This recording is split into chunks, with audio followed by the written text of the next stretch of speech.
let's start. Another interesting week. So lots of things happen. Fascinating week. Yeah, lots of things happen in the conflict of Ukraine conflict front. Let's go through them. The latest one, I think they just finished a meeting between US and Russia in Riyadh, right, in Saudi Arabia. What is your take on that? It seems to me it's more than just Ukraine, right? They talked about other things. So what's your feeling about the scope of the meeting and what they have achieved? The scope of the meeting was in some ways very, very broad. And it's clear that they discussed the whole range of Russian American relations. But it's very important to separate that from what they actually agreed. The agreements were very limited. The agreements basically came down to two things. Well, actually, three things. Firstly, they're going to unblock measures to restrict each other's embassies in their respective countries. Now, this has been a long-standing issue. The Russians have been bringing it up for years Mhm. that the Russian embassy in Washington can barely work. It's very limited in the number of diplomats it has. Russia has no ambassador accredited to the United States at the moment, and funding. The embassy isn't able to use the American banking system. So Mhm. money has to be Mhm. brought in cash from Russia. The American embassy in Moscow faces identical restrictions. So this has been impossible. I mean, it's made it almost impossible for the two embassies to function.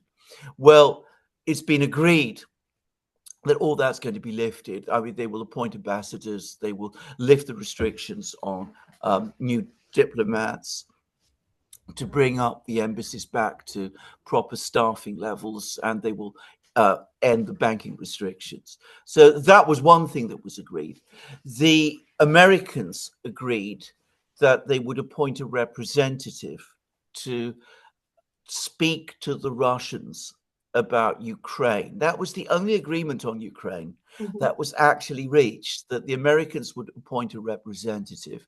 And the Russians said that as soon as the Americans do that, and assessing how senior that person is, they will appoint someone um, of the same level. And apparently, there are to be expert groups to discuss other issues of US Russian relations going forward, including issues of sanctions and that sort of thing. But so, in terms of agreements, we're talking about a very limited set of agreements, and no agreement so far on a Putin-Trump summit meeting. There was talk it might happen next week. But the Russians are saying it's more likely to happen now in March. There's clearly going to be work to do that, but obviously there's a lot of things to do. But what happened in Riyadh goes well beyond what was agreed, because the Americans came and they wanted to talk with the Russians about lots of things. And clearly, the Americans want a full normalization. I mean, they made that very clear, a full normalization of relations with Russia. They want to reestablish full economic links. They want to find a route back so that sanctions can be lifted. I mean, they made this absolutely clear. So they want full normalization of relations with Russia, full dialogue with Russia on every conceivable issue. China, we'll come to that, Iran, all sorts of things. And they want, in order to get this relationship back, uh, um, working again, they want to see if something can be agreed to bring this Mhm. issue of the war in Ukraine to an end, or at least if that can't be done, at least to put it to one side. And apparently, a lot of the discussion was the Russians. A lot of the hours that were taken was the Russians going through the history of the conflict in Ukraine and Mhm. explaining it to the Americans, who were basically sitting there listening. So that was why the meeting lasted 4.5 hours. But fairly restricted meeting in terms of what was agreed. But the intention to re-establish a full relationship, a full dialogue with the Russians, was absolutely clear. Now, the Russians are talking about this with themselves. Lavrov has been talking to the Russian parliament. I mean, it's absolutely clear what the Americans ultimately want to do. And I think this has even been talked about in the British media.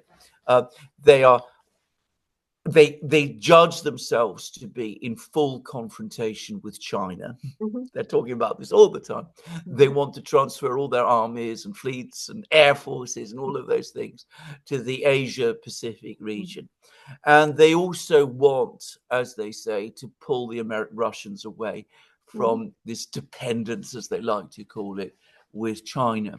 Now, Lavrov has spoken today to the Russian parliament, and he's made it absolutely clear that that isn't going to happen. And I understand the Russians also said that over the course of the Riyadh meeting, that the relationship with China is simply not negotiable. I mean, they're not prepared to even talk about it. One thing, they talked about, the Chinese paid a lot of attention to this meeting, of course. I mean, everybody does. So the focus of China is for this meeting is that they did talk about want to work with Russia and also with Saudi. Now, the meeting is in Saudi is probably not just a coincidence. It seems like Trump does want to work with Saudi and with Russia about the oil market. So trying to lower the cost of the oil prices because Trump doesn't like inflation. I mean, nobody does. And he also very proud to always remind people that when he was president last time, the gas prices was much lower, which is true. Okay, after him, it did went up quite a bit. So he liked low oil prices, but also in Chinese view is possibly he's also trying to lower it so much that the Chinese EVs will encounter problems. So that's one way for him to counter China. Is there some elements of that? Yes, I'm absolutely sure. I mean, I hadn't thought of that, but I think it's a very astute point, actually, and I think this is absolutely correct. Now, you're absolutely right. I mean, one of the reasons why it was held in Saudi Arabia was precisely the one that people are saying in China. By the way, on the Duran, we said exactly the same thing, and it's important to mention, by the way, that Mohammed bin Salman, the Crown Prince of Saudi Arabia, who's also Prime Minister and de facto ruler of the country, was there. I mean, he participated in those discussions. Trump absolutely wants to lower energy prices. He wants to lower energy prices because, as he rightly says, it's the route to bring down inflation. This is completely correct. And in order to do that, he needs to lift the sanctions on the Russians because the sanctions on Russian oil and gas are disrupting the efficient operation of global energy markets. This is absolutely true. And so he wants to do that in order to lower inflation costs in the United States. Inflation is rising again in the United States. It's worth saying. And obviously talking to the two big oil and gas exporters, apart from the United States, which is Russia and Saudi Arabia, is logical in order to do that. About lowering prices to the point where Chinese EVs are no longer competitive. Well, I hadn't thought of that, but it would not surprise me in the slightest, given that despite the fact that Elon Musk, who heads Tesla, is stands at Trump's right hand. Trump has made it absolutely clear that he basically wants to return to fossil fuels. So he wants to reduce fossil fuel prices. He knows that the United States cannot produce EVs as efficiently as China can, and in the kind of volumes that China can. So I can entirely see why, in order to protect Detroit and the American car industry and all of that, he wants to lower energy costs to the point where EVs are no longer profitable or commercially viable, and the old American clunking gas using car industry is able to splutter along and survive. I cannot imagine that that's going to happen, by the way. And Putin some weeks ago made a very, very interesting point. when he discussed this whole question. And he said, look, Russia and America have the same interests in terms of energy, which is that we want prices to be low because we're both big manufacturers, prices of energy to be low because we're both big manufacturers, and we want that to help our manufacturing industry. So we don't want prices to be too high. We want them, fairly low. But on the other hand, we don't want them so low that it's no longer profitable to develop our oil and gas industries. So let's talk about that. Was what Putin said. So it doesn't seem to me from that comment that Putin has much interest in extinguishing Chinese EVs, which, by the way, are now penetrating the Chinese car market. And of course, as we know, the Russians, including the Russian motor vehicle manufacturers, are busy agreeing joint production and joint work on EVs with China. They're trying to attract investment there. But I can see that. I can imagine that in Trump's mind, if he can achieve that objective, that would be a good thing.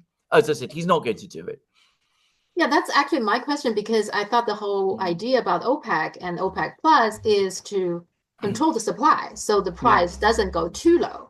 Because if it's too low, it will hurt everybody, all the energy countries, right? So how low can it go, really? Well, absolutely. Absolutely. Now, the Saudis, of course, have a slightly different perspective here, because they want the price to be relatively high. Firstly, because oil is their only major export. So, I mean, they're in a much weaker position. They don't have the diversified economies that Russia and America do. But beyond that, the Saudis are worried that soon we will be looking at a world where oil is, if not, oil would be a lot less important. So they're trying to build up some kind of high technology industrial base that will be there for the Saudis when oil has gone. And they have a massive investment program underway in order to do that. And in order to do it, they need the price of oil to be high, because they need the money from the oil receipts to invest in all these projects that they're carrying out in Saudi Arabia, many of which, I should say, are investment projects very, very dear to MBS's own heart. So there is a tension. And historically, I mean, one of the things that the Biden people did, which infuriated the Saudis hugely, was that the Biden people and the G7 imposed a price cap on Russian oil. And MBS said, look, you can't possibly do this. The person who decides what the price of oil is me. You're not do something like that. You can't do that. And it caused significant tensions between MBS and the Saudis on the one hand, and the Americans and the Europeans on the other. The other thing is that EV is not just energy efficient by itself. Turns out if you want to do high-tech stuff, a self-driving car, for example, it works much better with EVs versus the traditional fossil fuel type of cars. So you see, the dilemma Trump is facing is, if he wants to protect the traditional U.S. automakers' jobs, he's pulling U.S. back technologically, right? Isn't it?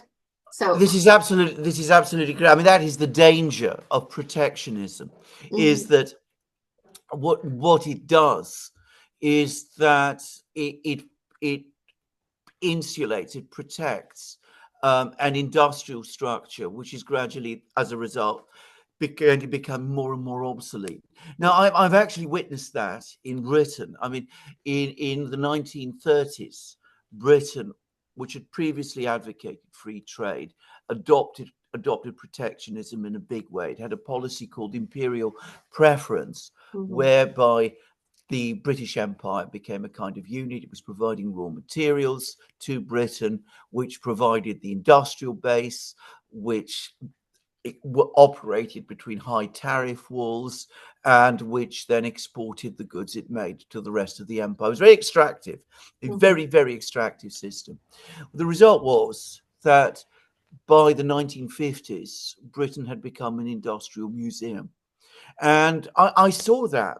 I mean, my earliest work as a lawyer was in industry. I mean, I did a lot of industrial work, and that meant going and visiting British engineering factories, which still existed in some number in the 1980s. And I was shocked by how out of date they were. I mean, it was not unusual to find machine tools in British engineering factories that dated from the 19th century. This was in the 1980s. So, I mean, it was completely obsolete. And of course, when Britain was forced to open up its economy completely, all of these factories and all of this plant collapsed because, I mean, it was so out of date that it couldn't function anymore. And that is the danger if it goes full speed on protectionism that the United States itself could face, especially given how concentrated in terms of its ownership the US auto industry has now become. And regarding the Ukraine conflict, there are several things happened. So first, Pete Hegseth, the U.S. Secretary of Defense, he gave a speech, I think in Poland, and he was talking about the Kiev joining NATO is unrealistic. The U.S. will not send troops to Ukraine. Now, the European countries, if you guys want to send your troops, that's fine, but it's not going to trigger Article 5, no matter what happens. Seems to me this is pretty much 100% the Russians' view. So this is not a deal. He just talking, like giving a talk, right? So this is not a signed agreement with Russia. But he's making it so public, seems to me like they already pretty much will go along with Russia. Yes, that's exactly what they're going to do. I mean, what Pete Hegseth and to some extent Trump are now saying is they are capitulating to the realities of the situation. The Russians are not going to let Ukraine join NATO. Their army is advancing in Ukraine. The pace of Russian advances, contrary to what some sections of the American and British media are claiming, the pace of Russian advances over the last week has accelerated again. They're moving forward faster once more. So this is the actual reality. The United States cannot reverse that. It cannot bring Ukraine into NATO. If it starts giving Article 5 guarantees to the Europeans in Ukraine, if the Europeans go into Ukraine, it could easily find itself in a war with Russia, which would be World War III. It doesn't want to face that. So Pete Hegseth is saying the truth. Now, happens to be the truth that the Russians have been expressing for years. It's taken decade plus to come to this position. I mean, a whole war and hundreds of thousands of people killed to come to this position. China, by the way, understood it ages ago. I mean, I remember reading articles, editorials in Global Times, which is saying you can't do what you're doing. You can't expand NATO, reduce Russia's breathing room, which is how they described it, and expect that there will be no reaction. This is folly. This is stupidity. This is what the Chinese have been saying for ages. But nobody in the West wanted to accept that. I mean, deep down, they all knew that. They knew that. But that was the objective. The objective is to put a squeeze on the Russians. And now the Americans understand that the war is lost, that the sanctions haven't worked, not in the way that they were intended to. They are very, very spooked about the fact that Russia and China are now visibly friends and have a no limits partnership. And they say, my God, what have we done? Let's try and find a way out. And if it means that we have to accept some of the points that the Russians have been telling us for the last 10 years, well, we have no real choice. That is what this is all about. And not only that, AP reported that U.S. presented Ukraine with a document to access its minerals, but offered almost nothing in return. So now the Trump's argument is, okay, we gave you a loan, gave a Ukraine loan of $30 billion. I can't add it up, but all I can find is there at some point there is a 20 billion loan, which I'm not even sure are fully paid. Yeah. So, but Trump claimed there is a 35 billion, and there even somebody throw out the number like a 50 billion, but the 50 billion is clearly the whole G7. It's not just the US. But anyway, so that's the reason that the US is saying we need to access your minerals. I mean, Zelensky didn't sign it, but it seems to me like this is a total backstabbing of Ukraine. They are now robbing Ukraine, isn't Yeah, it? absolutely. That's exactly what they do. And what Trump is basically telling the Ukrainians, right? Put aside the numbers, which we don't even really know what the numbers are, by the way, because all sorts of numbers have been thrown around. All kinds of sums have been sent to Ukraine, which are apparently off the books. So he might have more information than we have. But bear in mind, most of that money flowed back to America in some form. So I mean, it's not as if the Americans have not had all this money. It's just gone around. It's been laundered in all sorts of ways.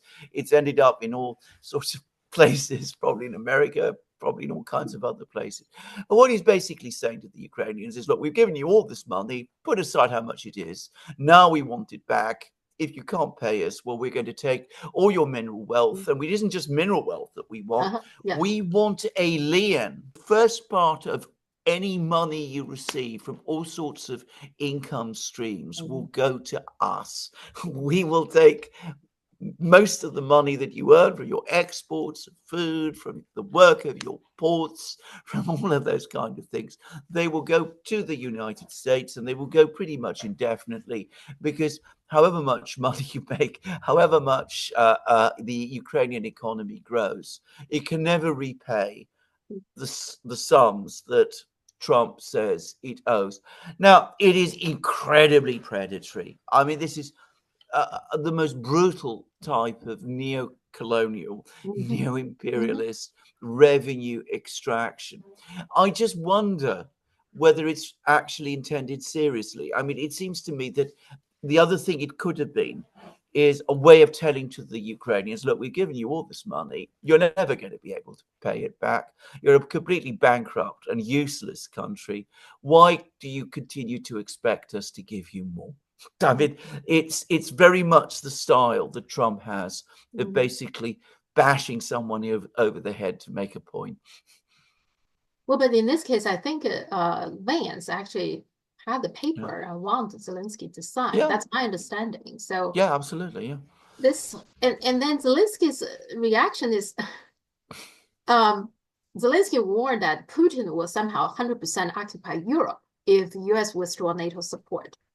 I don't see any sign whatsoever that was, Putin had that intention. What I see is this. So far, Trump made it very clear. He wants Canada.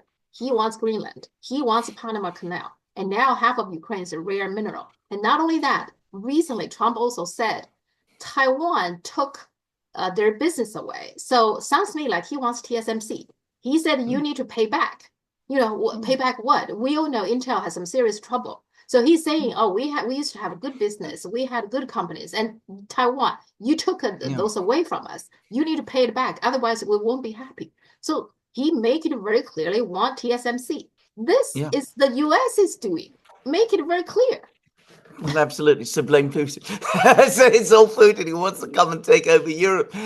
Ignore what the Americans are up to. Ignore all of this. It's utterly preposterous. But, absolutely, you're completely right. I mean, there's nothing to add to this. What is happening, I think we discussed it in a recent program that we did together, that the Americans are in retreat. They are suffering what is ultimately a defeat in Ukraine. They're finding it very, very difficult to compete with China. And I don't think that's a controversial statement. So they're retrenching and they're becoming more extractive. They're becoming predatory towards their own allies and vassals. They say, we want your mineral wealth, we want your lithium, we want your rare earths, we want your companies to come back. You want your companies, Taiwanese companies and European companies to come to the United States. We want the Panama Canal. We want all of Greenland and all its natural resources. We want Canada and all its natural resources, so that we can once again become the great power Maybe not quite as dominant in the world as we once were, but at least a power that will be territorially bigger than Russia, which it would be, by the way. They've got Canada and Greenland. Yeah. They would be territorially bigger than Russia. Mm-hmm. So we'd be the biggest country in the world, and we'd have one of the biggest and strongest economies again, and we would be able to put the Chinese in their place. I mean, there's a strong element of all of this in all that's going on. Absolutely. But remember what I said, at the base of everything is China. Yeah. This is the thing that the Americans are fixed on. The Biden people, it was true of the Biden people, it's true of the Trump people even more. Mm-hmm. Yeah. But it is outrageous that Zelensky is warning the world that Putin will be, occupying Europe 100%. He's totally blind. What is happening here? He's still in denial, isn't it? In denial.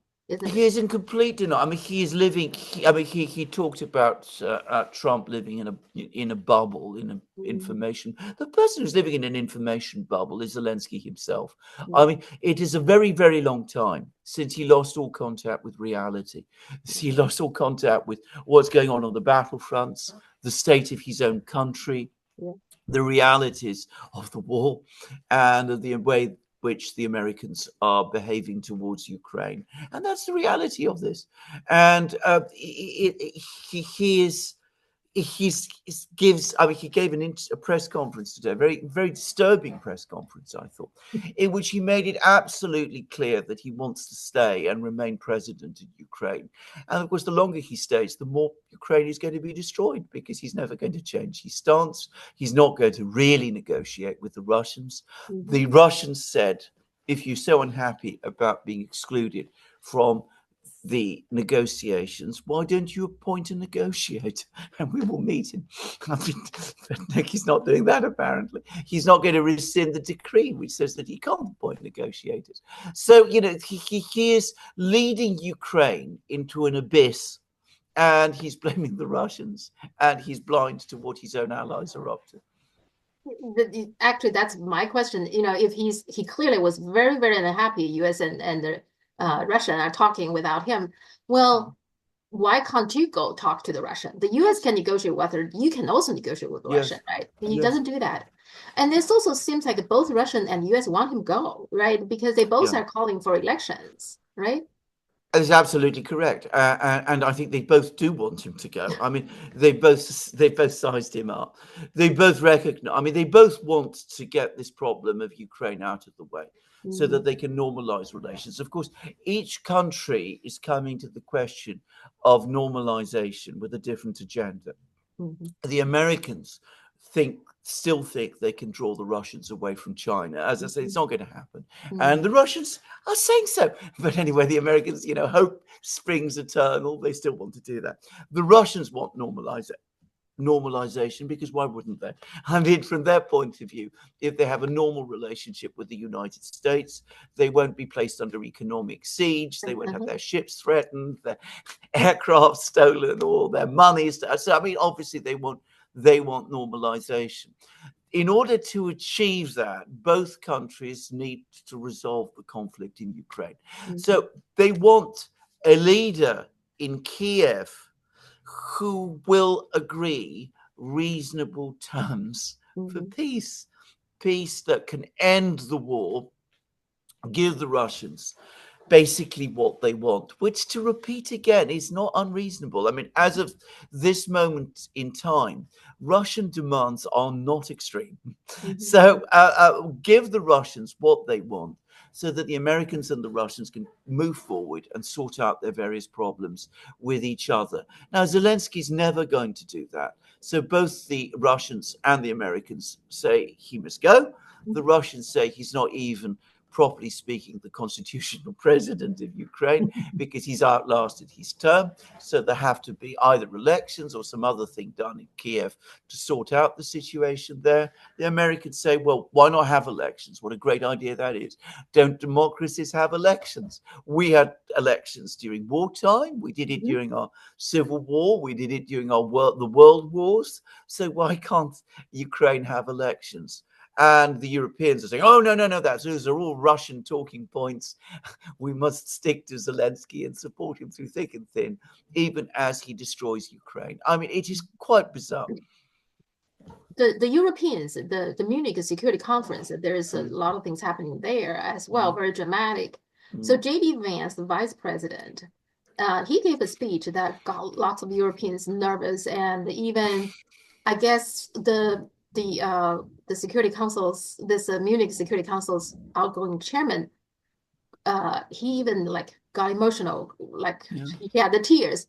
So what J.D. Vance said was that he was very highly critical of the European countries' values. He's saying that your values are not aligned with us. You are dictator, you're authoritarian, you're not letting your people speak freely, etc. What is your take on that? Well, it was a fascinating speech. It lasted all of 22 minutes. It was extremely well delivered, and it was extremely well constructed. And the important thing to say about it is that every single thing that J.D. Vance said in it, all the facts are correct. And it's absolutely true. They did cancel the elections in Romania. They do have disinformation operations going on across Europe. They do have firewalls which prevent political parties from operating freely in Europe. It is absolutely correct that people can be arrested in Britain for praying outside abortion clinics, and indeed for saying the wrong things in prayers inside their own homes. Absolutely it is. I mean, people in China may be surprised about all of that. After all, Westerners always say how free and democratic they are and how authoritarian China is. But this is the reality of today's Europe. So everything that J.D. Vance said is true. He didn't say something else, which the Europeans, if they had two brain cells to rub together, might have said, which is that all of this came from America. It was the Americans who taught the Europeans to be like this, which is disinformation, media manipulation, information control, games with elections. All of that started in America. It didn't start in Europe. It was the Americans who went around interfering in the internal affairs of other countries, something else Vance complains about. They started doing that long before the Europeans got in on that game. But anyway, Vance comes along and says this. The Europeans are utterly horrified, and it is impossible to overstate the shock in Europe after that speech. I mean, it has sent absolute waves of panic across Europe. And the reason this is the case is because Vance also said in the speech quite clearly, look, we in the United States of this great democracy, we value all of these things. We value the freedom, we value the liberty, we believe in free speech, we believe in all of these great things. But you in Europe, you clearly don't do that anymore. So we can't really say that, we are here, we're defending the free world any longer. So why should we be here at all? Since you are becoming these anti-democratic backsliders, surely the time has come for us to go. And that, of course, has horrified the Europeans because, of course, if the Americans go, the Europeans will be left to sort out their own problems with each other, which they don't want to do. And they'd be up against the Russians as well. And they won't be able to coast on the backstream of American power. And we won't have Annalena Baerbock coming along to Beijing and lecturing or trying to lecture Wangyi about what China does in its own country. So, I mean, so the Europeans are absolutely shocked, horrified, appalled by these words. And you can see why. As I said, factually, nothing is true. But in a way, the double talk here is quite incredible. But the Europeans, of course, can't bring themselves to say it. Yeah, there are people do point it out, as he's talking about the freedom of speech, that being suppressed in US, in the EU, in Europe, but they are doing something in the United States. There are plenty of media outlets that Trump doesn't like. I'm not saying those are good, fair media, but AP, for example, I think is now being excluded because they don't call the Gulf of Mexico, Gulf of America. So, correct. Yeah, exactly, so exactly, exactly. I mean, it's been going on for years, as we know. I mean, the Democrats did it on an industrial scale. mhm, Trump is now doing it too. Perhaps yeah. not quite yet on Uh-huh. the same scale, but give him time. We'll see what he He comes would. up with.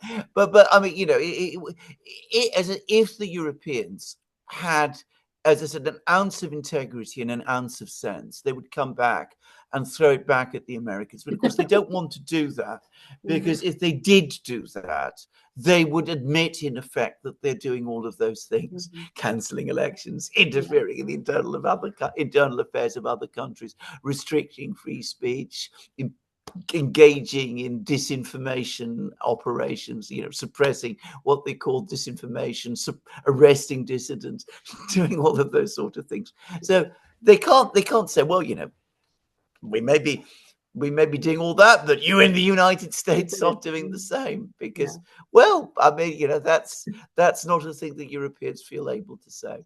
Mhm. So, you know, it comes, Vance's comments came alongside a comment made by the US Defense Secretary, Pete Hegseth, which I think more than any other spooked the Europeans, when he said, Mhm. you know, you can't seriously expect American troops to remain in Europe forever, which is, of course, exactly what the Europeans expect, or at least what they want. They Mhm. want the Americans to remain in Europe forever, because they see, again, the Americans as their protectors. I'm talking about the political class now. Mhm. They see they want to believe that they're part of some great joint enterprise with the Americans. They want to be able to go around the world and pretend that they're part of the collective West, and as a result, throw their weight around, even though actually they have no weight to throw. So this is what the whole real horror and drama and hysteria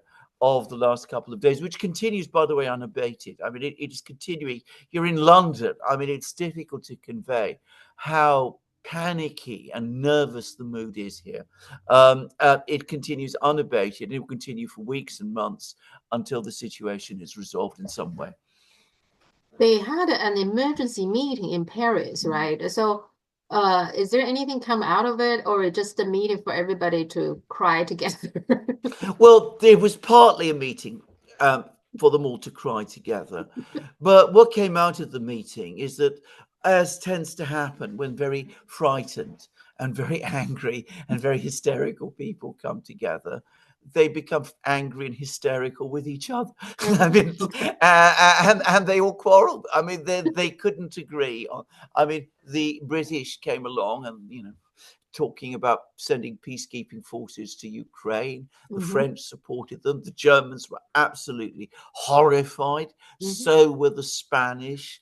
Maloney can't stand Macron, who is the host.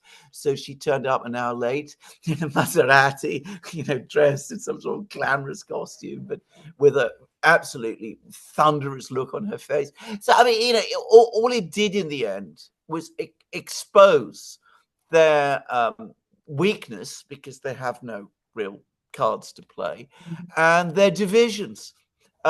It showed again that, in terms of the great powers of the world, they're not one, however much they want to pretend they are. Hmm.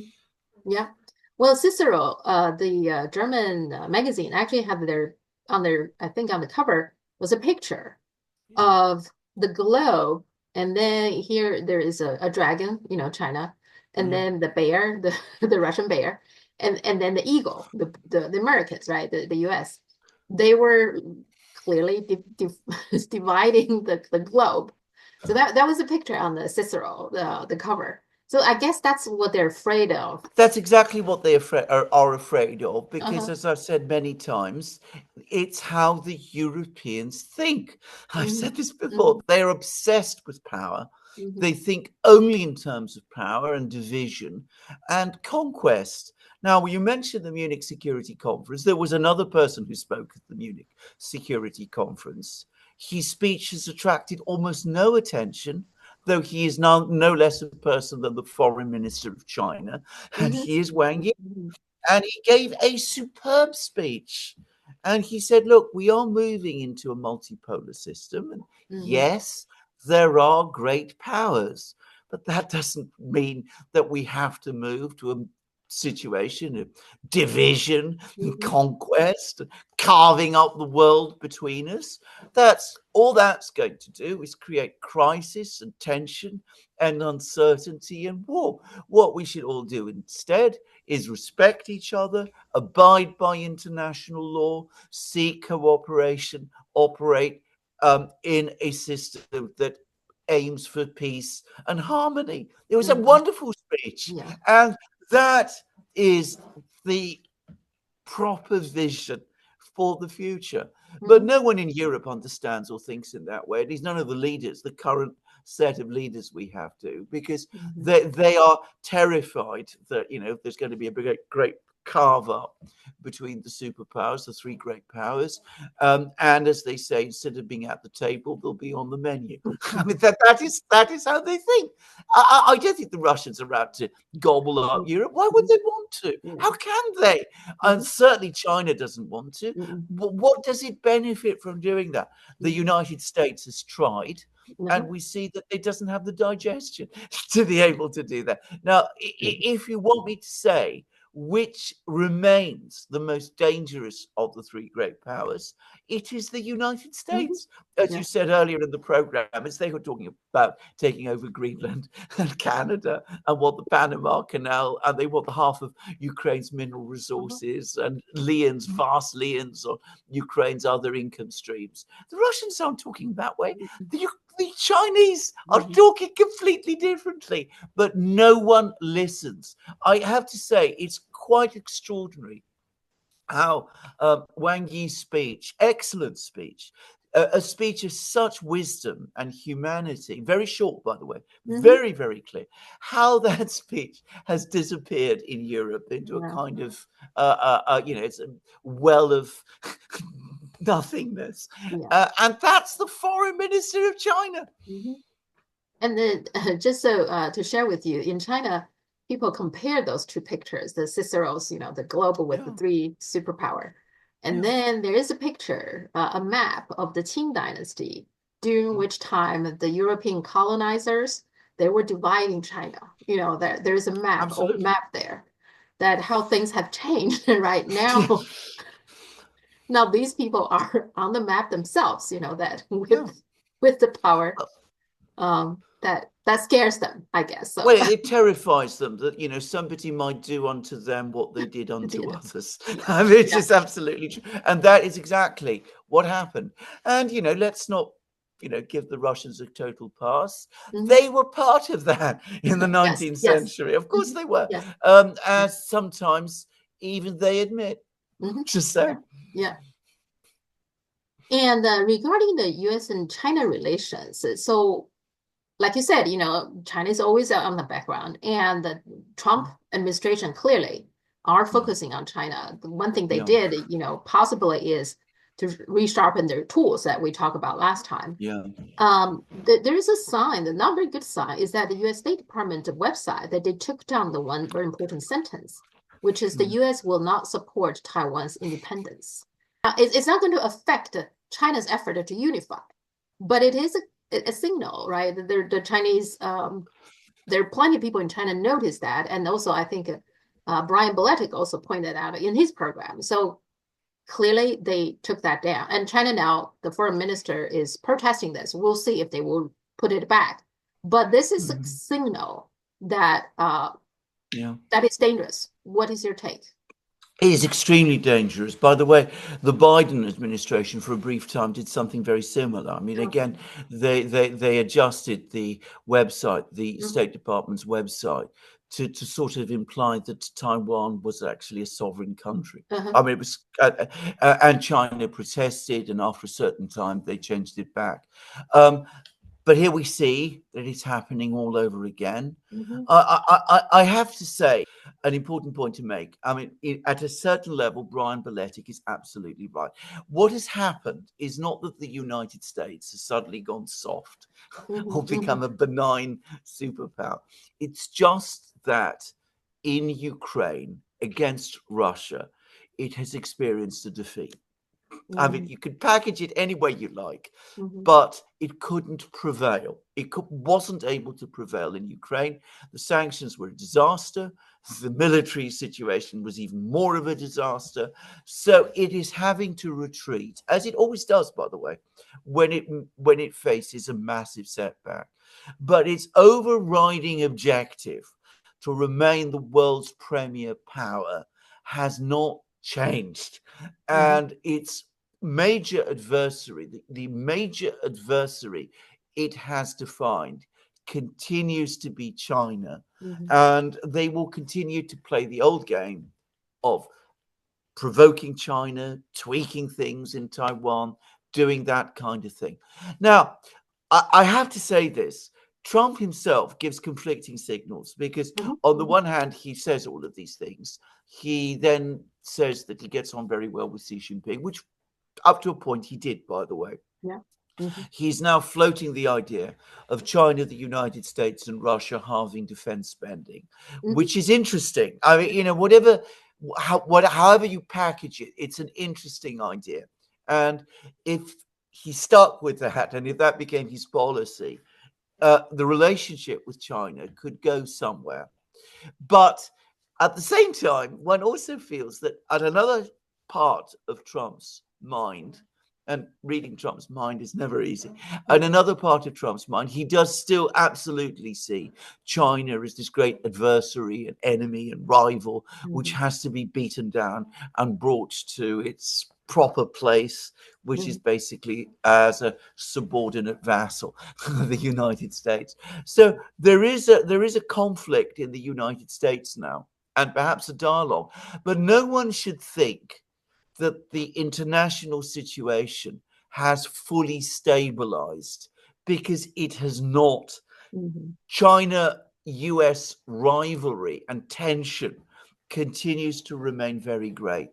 And as I said, part of the purpose of this approach to Russia is to see whether it can be drawn away from China in the way that the Americans quite wrongly believe, by the way. They falsely believe that Richard Nixon and Henry Kissinger somehow persuaded China to, to turn against the Soviet Union in the 1960s, whereas the conflict with the Soviet Union had begun before that. But anyway, this is the narrative that you have in the West. The West is all about narratives, and some of them generally believe that. But anyway, there it is.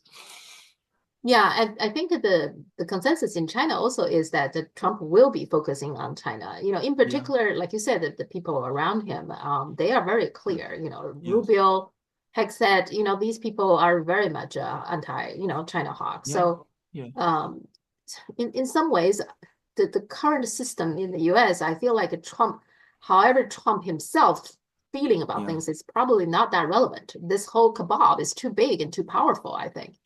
So, I'm afraid you may very well be right. We will see what happens, but certainly this thing on the State Department website, headed, of course, by Marco Rubio, who is an anti-China hawk, is concerning. It's very, very concerning, and I do hope he goes and meets Wangyi properly in Beijing very soon, and maybe has a meeting with other Chinese leaders as well, and starts to rechange his views there, because this has a real potential to turn very bad. I want to talk a little bit about the gold. You know, Elon Musk, he says he's going to audit the U.S. gold reserve. Okay, well, several things happened. So I didn't know that apparently Britain has some of the US gold, apparently. So Britain has been shipping gold back to the US because of that. And apparently even doing that on commercial flight. So if you're flying from London to New York, you might be sitting next to a pile of gold. Who knows? Which I find interesting. Absolutely. But my question is, what if there's a problem? What if the gold is not, US doesn't have that much gold as it claimed? What will happen? That's an excellent question. That is a very, very good question.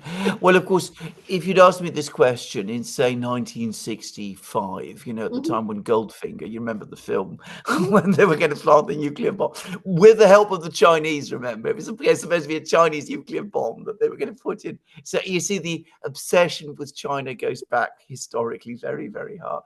But anyway, in those days, if they discovered that there wasn't as much gold in Fort Knox or as Hmm. much gold in the possession of the US treasuries, people thought it would have been a major crisis because the US dollar was connected to gold in some way. I Hmm. don't think that is true anymore. I think, if I have to be honest, I think people would shrug the financial markets would shrug their shoulders and say, "So what?" Um, but I'm not going to pretend I'm an expert in these matters. And I'm also going to say this. I think that the US stockpile of gold, even if it hasn't reduced, certainly hasn't grown Hmm. significantly since the 70s. Whereas gold stockpiles in China and Russia, certainly, Hmm. especially in China, according to some rumors, have grown very, very much. And to the extent that gold could potentially be a backstop for a future financial system, the Americans are in a weaker position than China. Certainly, China is, by all accounts. And so why is the U.S. gold also stored in I guess Bank of England? So Bank of England has a lot of Yeah. gold that doesn't belong to Bank of England, isn't it? You know what I think happens? This is my own guess. Uh-huh. I think what happens is that the when the British are in trouble, which happens quite often with their financial and currency systems, gold is transferred to them by the United States and is kept on deposit by the Bank of England. And then the Bank of England declares that it's got all this gold on deposit, giving the impression that its gold reserves are much bigger than they really are, and not disclosing the fact that this isn't even British gold, but American. So I think a lot of that has been going on because sterling, the British currency, is often overvalued and is very, very vulnerable to volatility. And bear in mind, Britain runs very big deficits, both budgetary and trade deficits. So its current account is very poor. And getting gold from the United States in this way makes the British numbers look better than they really are. And also, not just American gold, they're frozen. Venezuela has a gold, like Yeah, a worth of yeah, 2 billion, are in the Bank of yes, England. true. They are refusing to give it back to Venezuela, right? True, absolutely. Despite the fact that the Guaido Mhm. episode, which was the one that was used to justify seizing Venezuela's gold, has gone. The British government pretended that it recognized Guaido as the real president of Venezuela when the Americans basically said that this unknown individual Uh-huh. was the president of Venezuela. He said to the British that you can keep Venezuela's gold, and the British government said, well, he's the president of Venezuela, so we can keep Venezuela's gold. It was a shabby and disgraceful trick, actually. But that's what happened. And they're holding on to it. And now Guaido has gone, but they're still sticking to Venezuela's gold. This isn't the first time the British have done this. One of the big unanswered questions, one of the big historical puzzles, which nobody has ever been given an answer to, a satisfactory answer, is that before the Russian Revolution, the Tsar of Russia deposited much of his personal wealth, including a significant part of Russia's gold reserves, with the Bank of England. The Russian Revolution came, and nothing more was heard of that. I mean, there's never been an explanation or a proper accounting of what happened to all of those assets. Just saying. Well, Why would anybody put anything in Bank of England? I mean, you can't trust somebody like that. That's a robbery. You can't. But then Britain was a predatory empire, as people in China know perfectly well. And is the United States very different? Just so. Yeah, one thing also, I think not that long ago, Germany apparently has some gold that stored in the United States, and they wanted to have a look. They didn't say I want it back. They just want to check on it. The US refused to let them even look at their own gold. It's German gold. Yeah, absolutely. Which does make you wonder. I mean, one of the things that has come out of Elon Musk's operations is how absolutely opaque American financial and accounting practices, governmental accounting practices have become. I mean, the thing that really astonished me, and it seems it is true, is that the president of the United States himself, since Harry Truman's time, has not been allowed to obtain proper accounting from the Treasury for what happens to a third of the money that passes through the Treasury. I mean, that I have to say is extraordinary to me. So the whole system of accounting and finance and financial management at the very center of power in Washington has collapsed. And it began its collapse apparently in the 1940s, and it is now collapsed utterly. Yeah, this accounting by itself, the audit by itself, seems to me initiated by Rand Paul, who is the Kentucky senator. Yeah. He's the one who reminded Donald Trump, I guess, directly to Elon Musk, saying you need to do some auditing on the gold here. Yes. But apparently, even that, I'm not sure it's going to happen, because now they're saying there's a flood going on in Kentucky. I don't see the point. Why? Because there's flood, you can't do the audit of Fort Knox. I mean, what's Absolutely. the I mean, is it interesting how floods happen at very convenient moments? Didn't we discuss in one of our recent programs how in China they gained control of the floods? Maybe they should bring in some Chinese engineers and flood managers to Kentucky, and they can sort it out so that they can do a proper account. But anyway, I joke. I mean, these are ridiculous excuses, and when excuses like this are made, they really do beg a lot of questions. Yeah, it makes you wonder, because he also said that the last time, about 10 years ago, and during the first Trump administration, he was trying to get, he just said he wanted to go in to have a look. And then you need the Secretary of Treasury's approval. At the time, I think Mnuchin, right? And Mnuchin said, fine, you can do that. But then he changed his mind. He said, I want to do that too with you. And then he found all kinds of excuses not to come to Kentucky. So it didn't happen. In the end, it didn't happen. Make you wonder. Of course not. Of course not. But we will see. I mean, if it's going to happen, I'm still skeptical whether Elon Musk could really do it. Okay. Well, indeed, absolutely. That is absolutely. I mean, Musk has achieved extraordinary things over the last 3 weeks, but the forces that are organized against him are enormous. And of course, with every day that passes and they become aware of what he's doing, they will organize more effectively as they can to try to stop him.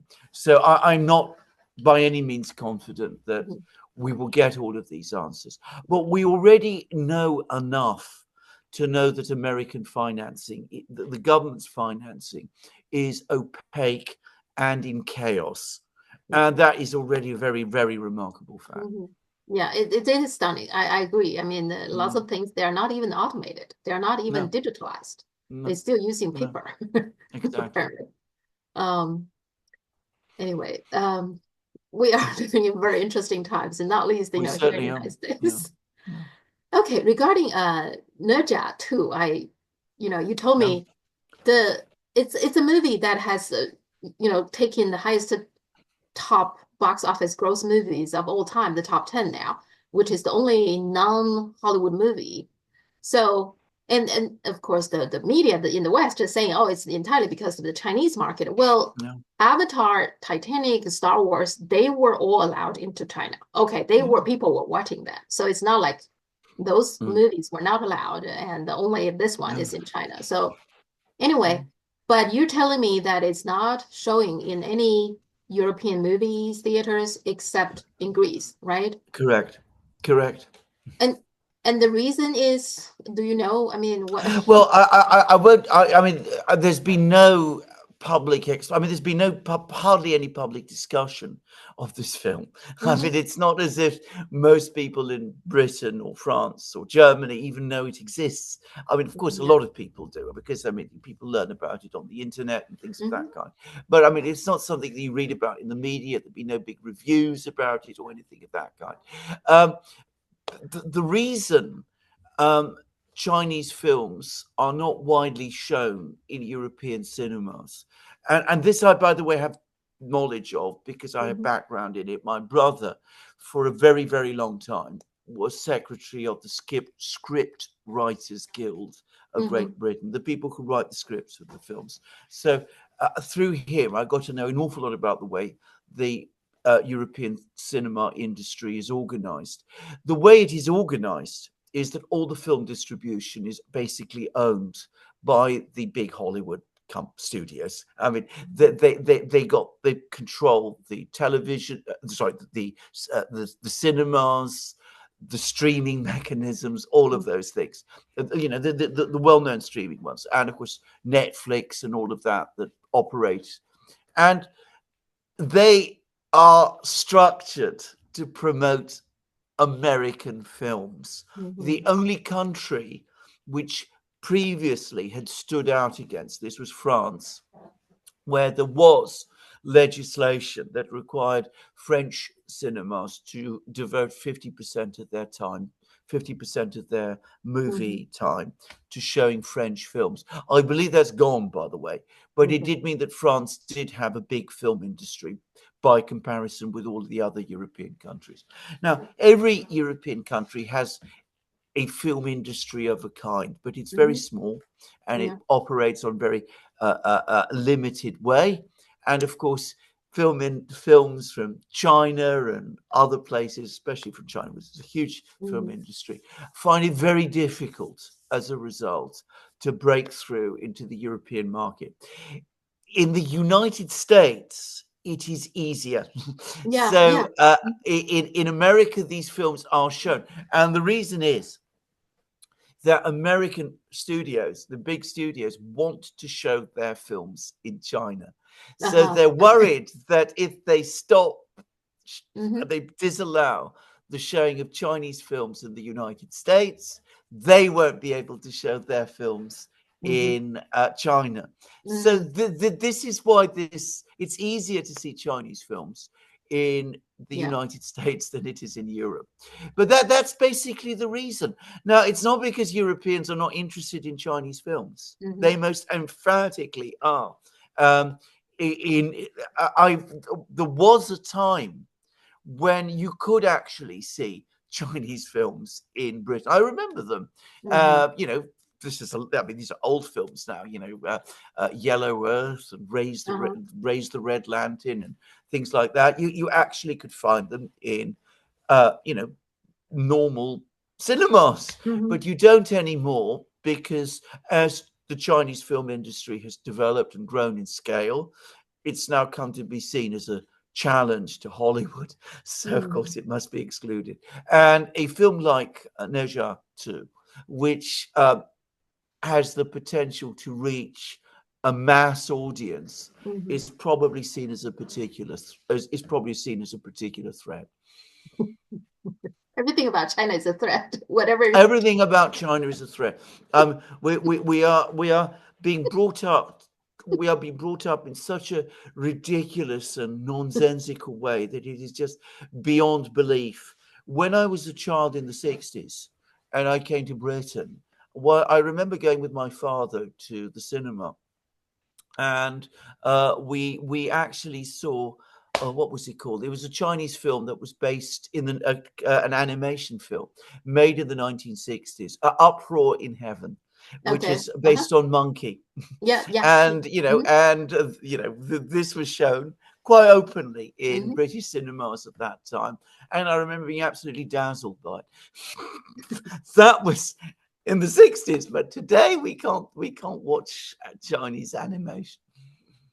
Britain in particular, because there are many British movies and TV series in China, very popular. Downtown, that TV series. Yeah. And then I think The Crown is now showing. I'm not sure, but if it's not showing, it's going to be shown. The China is pretty open to all these, Yeah, and you will not see a single Chinese drama on British television. I mean, it never happens. Well, but why is Greece allows? Greece is the only Right. country I can see, right? So Yeah, Greece is very different because, and perhaps to some extent, this reflects my own person, my mhm, background as well. I mean, Greeks have a particular affinity for China and mhm, an interest in China. Now, partly it is because, to be completely honest about this, we don't feel ourselves to be completely European. I mean, we are at the very eastern end of Europe. We're mhm. also part of the Mediterranean world. We Mhm, have slightly different attitudes, to say the attitudes you find in Germany and Britain and France and those mhm, sort of countries. But we are also the oldest continuous civilization in Europe, about which we are very, very conscious. And we are very, very conscious that alongside our civilization, there was the great civilization that existed in China. And I mean, my father, for example, was extremely interested in China. He went there several times. He was invited by the Chinese government. He was mhm. hosted at Dayutai guest house, met all Okay. sorts of Yeah, okay. people there. So all of that. So he had, and he's typical of the attitudes of many. He was typical of the attitudes of many people in Greece. So there will be demand in Greece for Chinese films and access to Chinese culture in ways that you will not find elsewhere in Europe. I mean, it'd be very, very difficult to persuade Greeks, in fact, impossible to persuade Greeks, that China is any kind of cultural threat or anything of that sort. Um, we talked about Yanis Varoufakis, right? That Mm. you personally know. He Mm. actually at one point, he said, now you mentioned many times the Russians think Chinese are very hard negotiators, right? Yeah. But Yanis, he actually said the Chinese are very easygoing if you listen to Yes. him when when they negotiated with Greece. So Greece and China has a pretty special relationship, Yeah. I would say, isn't it? Yes, it's absolutely true. I mean, I had experience. I mean, I was never with him, but I Hmm. remember my father coming back and him telling me that just as Greeks are interested in Chinese culture and Chinese history, Hmm. the Chinese were very interested in Greek culture and Greek Hmm. history because, again, they had this sense that this is an old civilization like their own and that they have a connection. I remember him telling me very emotionally Hmm. about how there was this picture in one of the tombs of the Tang dynasty close Hmm. to Xi'an, in Hmm. which you saw the ambassadors from the Emperor of Byzantium, who was of course Greek, Hmm. coming to the court, to the Tang court at the time Hmm. of Emperor's the Emperor's Wu Zetian. Hmm. So he was very, very moved by that. I mean, so that that there is this long history of contact and this long history of interest between China and Greece, and uh, he did tell me that there was this very great goodwill from China towards Greece. Um, I've heard, I mean, I have to say this also, that I've heard that at the level of commercial contacts, Hmm. um, the Chinese have learned that if you deal with Greek ship owners and business people, you have to be extremely careful and take a very, very, very tough line. And those sort of people who will take advantage at the least opportunity. I say this, I mean, that is again part of our tradition. They do find it they do find that the attitude to them from the Chinese can be a little bit more, shall we say, tough than Greek cultural ambassadors or economics people or ministers, government ministers should be. I have to qualify all of this by saying that the Greek government, the current Greek government, has very, very little real interest in China. And it is a matter of great distress to many people in Greece. And again, I don't know him very well, but I do partly know a senior diplomat in the Greek Foreign Office, Foreign Ministry, who's responsible for relations with Asia, including China. And he told me what his budget was, and I was profoundly shocked. And he was telling me that it's very, very difficult to get the Prime Minister, the Greek Prime Minister, to take an interest in China, and that he's always focused on America and what the Americans are doing. Well, that's very unfortunate because in China, there's a lot of goodwill, actually not just the government level, but even regular people. Now, do you aware of what happened to Varyag, the aircraft carrier from Ukraine? Have you heard about that? Oh yes, absolutely. That it came to didn't the Chinese they rebuilt it and it became a Chinese one, yes. Yes. And they learned some things from it and they built much better aircraft carriers than that one. But anyway, carry on. Well, I think that the whole experience really solidified the relationship between Greece and China. Just so for my audience who don't know the story, right? So Varyag is a Ukraine aircraft carrier that wasn't finished. So after the collapse of the Soviet Union, they couldn't continue. I think they built it 2/3 of it, and they couldn't continue to build it because they ran out of money. Not only they can't continue, but they can't even keep it because keeping it costs a lot of money, apparently. So they were looking for a buyer. Now, of course, China at the time didn't have an aircraft carrier, so China was interested. The US was extremely alerted.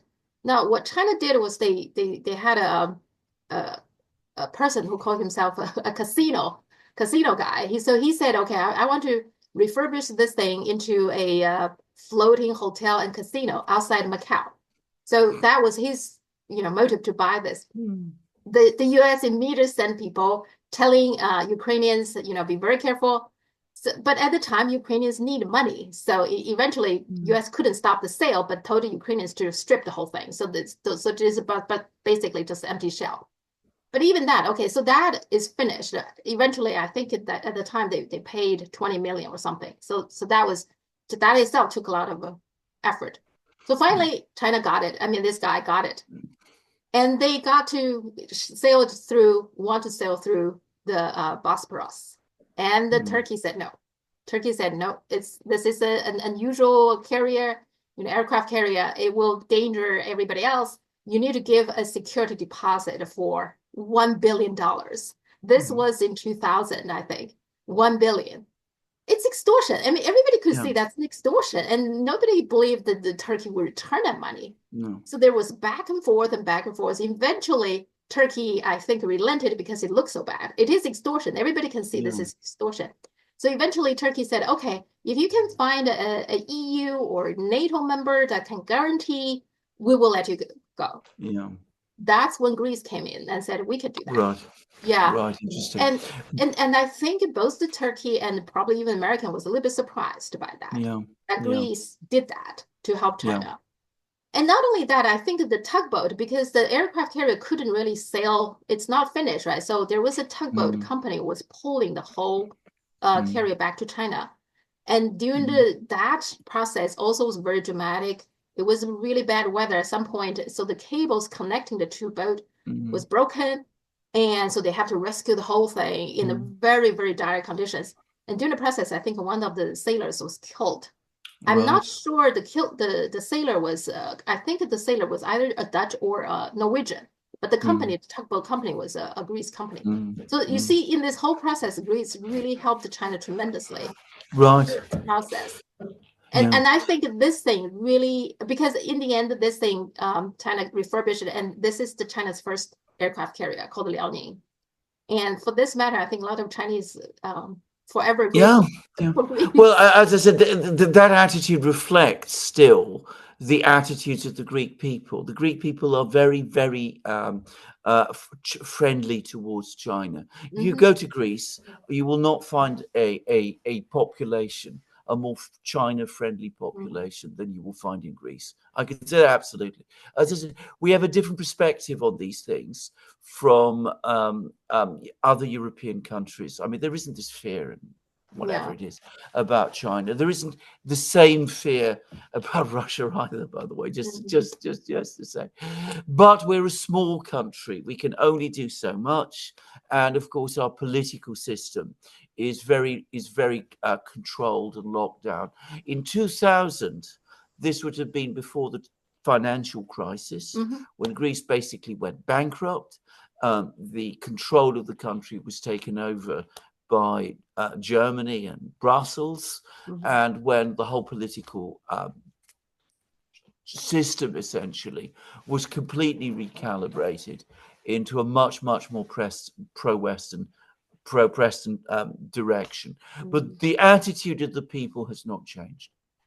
And that's also, I think you can see why Turkey and China just always have a little bit dispute, because on this matter, I just don't see why Turkey is doing something like that, other than distorting money. I mean, I'll tell you straightforwardly, because again, I know Turkey. It was that billion. You're absolutely right. The billion, whatever it was, would not have, and probably the Greek guarantee, which, if it had been breached, would have involved Turkey in a dispute with the European Union, because of course it was a different politics in those days.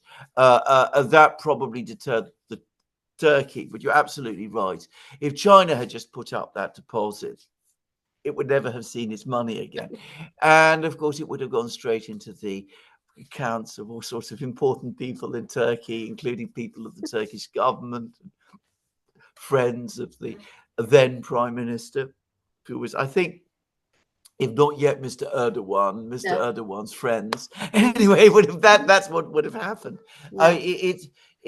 Turkey, there's a lot to be said about Turkey, and I don't want to always sound critical about Turkey, because a lot of interesting and good things happen. But I mean, the corruption is there, and it does work in all sorts of interesting ways. And this sounds to me exactly like that. Looking at China, you know that it's got deep pockets, so you want to help yourself to some of the money inside the pockets. That's basically what it looks like to me, knowing Turkey. But it doesn't make Turkey look good, right? Because no, of course not. It's terrible. Yeah, you control a very crucial parts of the sea, sea route, and then you take advantage of that. That's just definition of extortion. It is exactly correct. But I mean, if you look at Turkish foreign policy, you can see the way it plays out all the time. I mean, look at the way they've just overthrown the government in Syria. They've installed a new government in Syria. This whole thing was about driving the Russians out. Now suddenly they want the Russians to stay. They telephone the Russians. They get this new leader to telephone the Russians and say, well, you can have your bases, only give me lots and lots and lots of money. And you get a kind of trade being done. This is, I'm afraid, how Turkey works. It's how it conducts its relations. It always takes a very, very, shall we say, hard-nosed, tough bargaining approach. And I'm afraid scruples and morals and consistency and principle have very little role to play.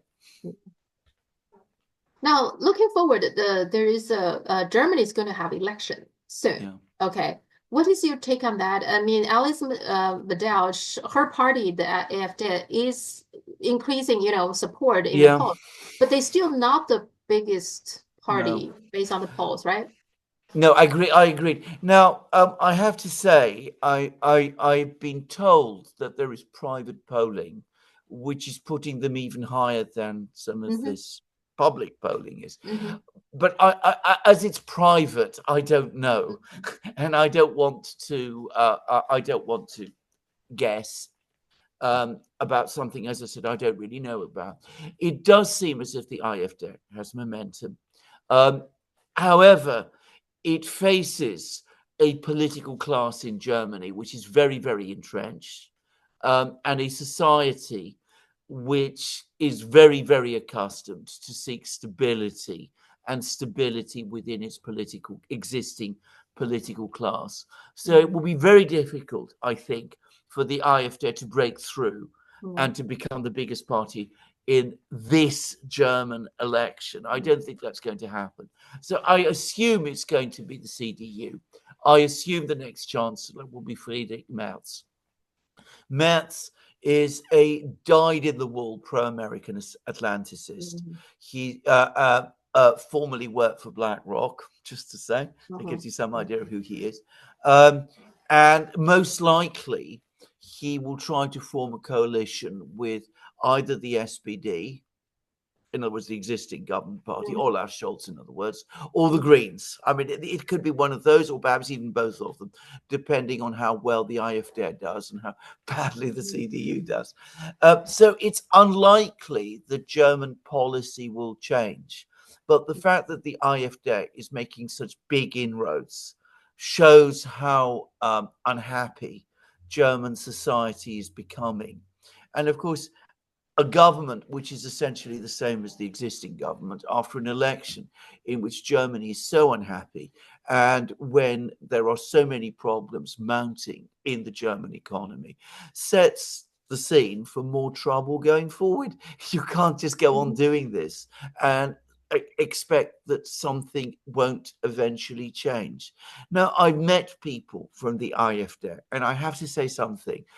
As a party, as a political group, they tend to be fairly keen on good relations with Russia. They are much less keen about China.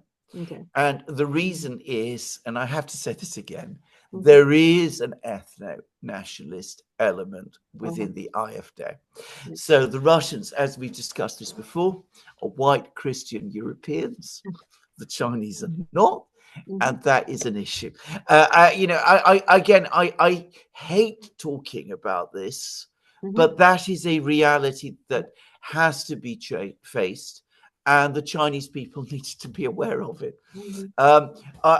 People who I know, the one big country in Europe where this isn't true at all, apparently, is Russia, just to say. Yeah. Well, yes. And then the same thing, I think you can say the so-called far right in the US, even though they're correct on a lot of the domestic, and even their attitude towards Russia is much friendly. One thing I think they hate China, or they are very anti-China, is because they hate communism. They still believe China. I mean, the racial elements definitely there, but also because they see China as a communist country, which they don't quite understand China. I feel like China is way more complex than that, but that's the simplistic view of China, isn't it? They don't understand China. They don't understand communism. They don't understand socialism. They don't understand any of these things. But they put all these misunderstandings together, and they come up with something absurd. But anyway, there it is. You're absolutely correct. That is absolutely true. They don't like the Chinese, partly because the Chinese are different, but they don't like the Chinese because the Chinese are better doing so many things than the Americans are, and they don't like the Chinese because they're communists as well. We don't like communists. I have to say, if you've read, especially early 20th century British popular literature, and indeed American popular literature, but even more British, which did have apparently big traction in the United States, the views that are expressed of the Chinese people there are dreadful. I mean, they are absolutely awful. And I mean, all the sort of, well, I'm not going to even talk about them. But I mean, so I'm afraid these issues that people have in the West with China, in the Anglo-American world, go back before communism. Just saying. I will give one example, actually, because it was one that I came up with directly. There was a British journalist and historian, so-called, called Edward Backhouse, who was based in Beijing. And he wrote a very famous book called China under the Empress Dowager. He wrote it in about 1908, I think. And you read it today, and I mean, it's just racist to the point of insanity. And it's subsequently been proved that he forged nearly all of the documents upon which it is based. But the amount of influence it had in shaping British ideas about China at that period, I mean, it was accepted completely as, the great work of scholarship about China at that time. And it still has its influence to this day, even though it's been discredited, because so many of the stories and myths that it propagated have become part of the popular culture that, they still percolate, and they still poison the ground, if you like.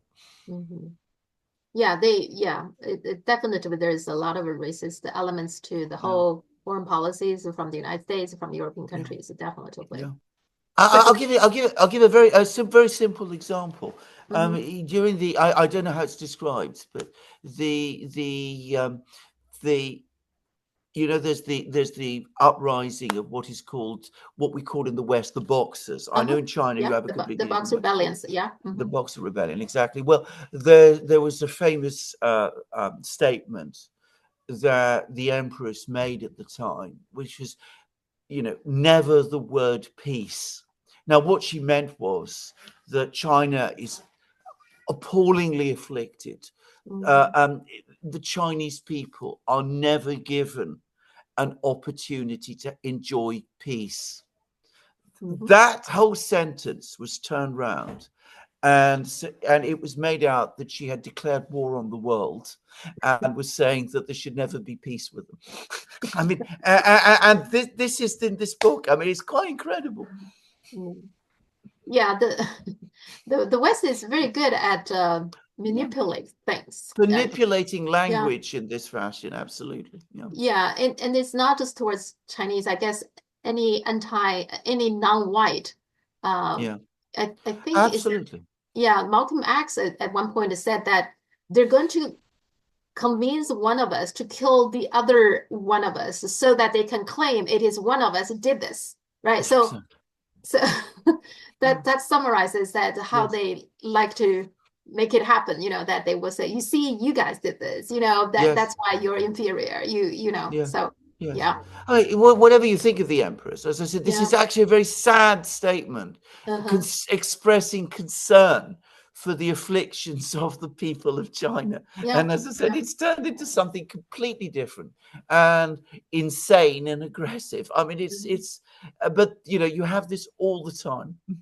It's, by the way, in Western scholarship, this book has a very, very bad reputation now. I mean, but the number of academics who still, without understanding sometimes, continue to repeat stories that he propagated is terrible. Okay. That's all I have for now. Let's see what's coming up. I mean, I think the German election probably will. I forgot whether it will be before or after next Wednesday, but we will see what's happening there. And in the meantime, indeed. And in the meantime, we also have the Putin-Trump summit if it happens. Yes, if it happens. Yeah, supposedly. Okay, we will see. And also, let's see if Elon Musk can get to audit the gold reserve in the US. We will indeed. Okay. Have a very good week. By the way, I'll look out for this film and I'll see if I could get a Blu-ray version of it. Presumably it will appear. I mean, we can access Chinese films that way. I mean, you're still able to find Chinese films like that. You can't find Russian films anymore, by the way. Okay. They are much more restricted. But anyway, I'll look out for it now. I watched it. Like you said, it is actually available in the US. So even I live in a small town, I could see it. So I saw it last Saturday. Okay. Excellent. Thank you so much. Have a great week. You too. Bye. Right. Bye.